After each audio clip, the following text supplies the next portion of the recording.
BTAI stock analysis and price predictions for Thursday. Is it a buy or not? I'm breaking this down in this quick 1-minute video.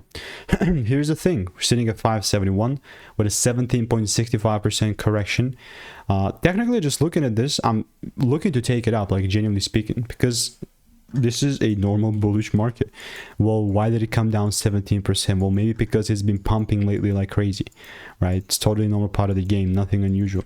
Now, because I started buying this when it was now we're 566. It was like 3 something. Not gonna. And then from 3 something, it reached $8, almost triple X. Now we're here. I looked for a double break to take it up. I got just some like unnecessary clutter shit stick here, and I never bought. Ultimately, all it comes down now for me, I'm only really gonna buy if I start seeing double breaks from here.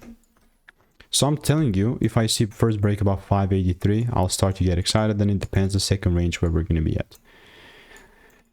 Other than that, I'll just keep an eye on BTAI. Pre-market is a bit higher, which I like, and I'll keep you updated, like no forcing whatsoever. So if you want to stay tuned and get free stock picks and emails, click the first link in the description. I'll see you in the next